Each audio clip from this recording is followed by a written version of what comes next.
It started on a quiet Sunday evening, the kind of evening when the streets glow with the orange of setting sunlight, and everything feels peaceful, almost sacred. But peace doesn't last long when cruelty hides behind laughter.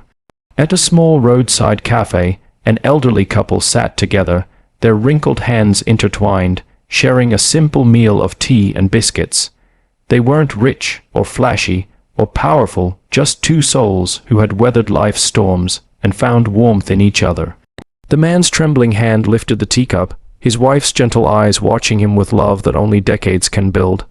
They had no idea that within seconds, their quiet moment would turn into a scene of humiliation that would shake not only them but the entire town. Before we dive deeper into this emotional journey of pain, courage, and poetic justice, if you believe in kindness, second chances, and respect for our elders, please like this video, share it, and subscribe to our channel KindHeartsHub. Let's spread humanity together, one story at a time. The sound of laughter came first, the kind that dripped with arrogance and youth. Four young men, barely in their 20s, pulled up in a shiny car that screamed attention. They had been drinking soda, joking and recording themselves for social media, desperate for the kind of fame that feeds off others' pain. One of them pointed toward the couple and said, "Let's make them famous too." They drove closer, rolled down the window, and before anyone could react, a bottle of Coca-Cola flew through the air, bursting across the elderly man's chest. Sticky brown liquid splattered across his shirt and his wife's shawl. The laughter that followed was loud, cruel, and heartless, echoing through the evening like a slap to humanity itself. The old man froze. His trembling hands tried to wipe the stains, but they only smeared the sticky mess further. His wife gasped, clutching his arm, her eyes filling with tears, not from the mess, but from the humiliation. The boys drove off, shouting vulgar jokes, honking their horn, and disappearing down the street, leaving behind two souls who had done nothing but love quietly and live honestly. The cafe owner, a kind middle-aged man, rushed forward to help, but the old man refused. He said softly, "It's okay, son. They're just kids." But his eyes betrayed him, eyes that had seen war, poverty, loss, and now, the cruelty of a generation that forgot compassion.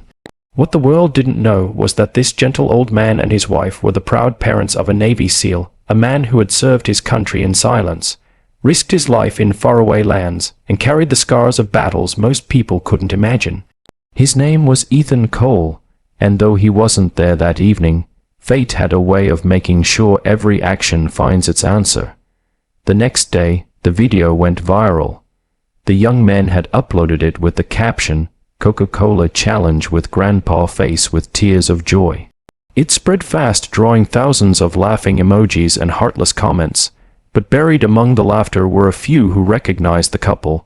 Someone tagged Ethan, and within minutes everything changed.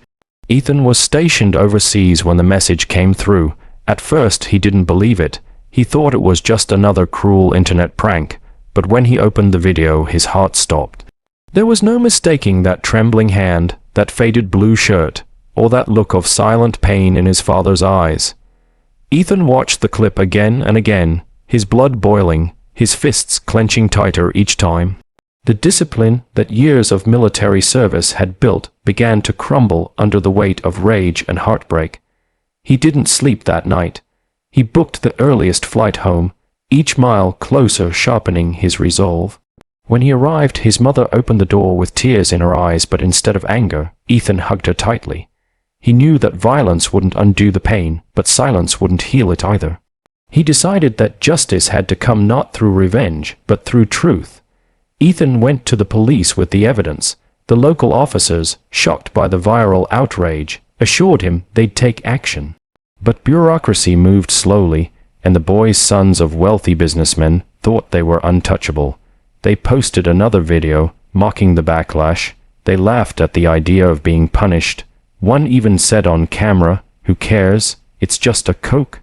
Ethan watched every second of it, and instead of exploding, he smiled, a cold, determined smile that soldiers wear when they've made a decision. The next day, he showed up at the same cafe where his parents had been humiliated. He didn't wear his uniform. He didn't bring a weapon. He just brought his presence, calm, firm, and unshakable.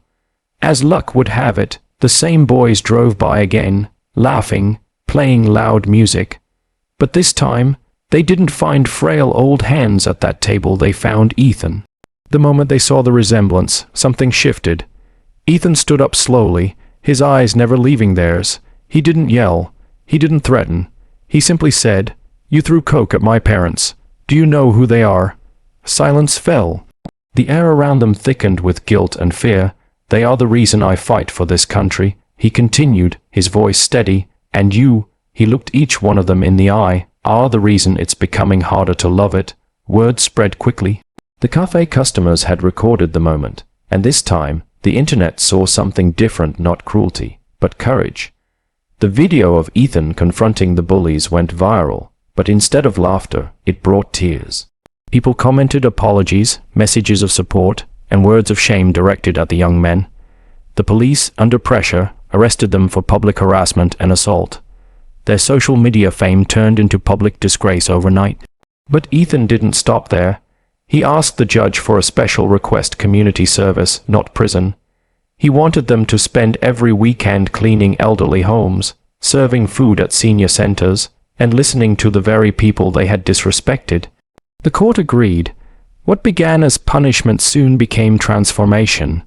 The boys met veterans who shared stories of war, old women who spoke of lost children, and elders who taught them what real strength and love looked like. Months later, one of those boys came to Ethan's parents' home with tears in his eyes. He apologized not for the cameras, but from the heart. The old man smiled gently and offered him tea, the same simple tea that had once been ruined by cruelty. This time, it was shared with forgiveness. The world saw the video of that apology too. But more than that, they saw the power of grace, the kind that doesn't erase the past but heals it. Ethan's parents became local heroes, symbols of resilience and love. And Ethan, he became a voice, speaking in schools, reminding young hearts that respect is not weakness, and kindness is not old-fashioned, it's strength. So, if this story touched your heart, if it reminded you that even in a cruel world compassion still wins, please like, share, and subscribe to KindHeartsHub. Let's keep spreading stories that make humanity stronger. And before this story ends, here's a special request. Comment below one act of kindness you've seen recently, big or small, that restored your faith in humanity. Your story might inspire someone else to do good today. Because in the end, the world doesn't need more laughter at someone's pain. It needs more hearts willing to heal it.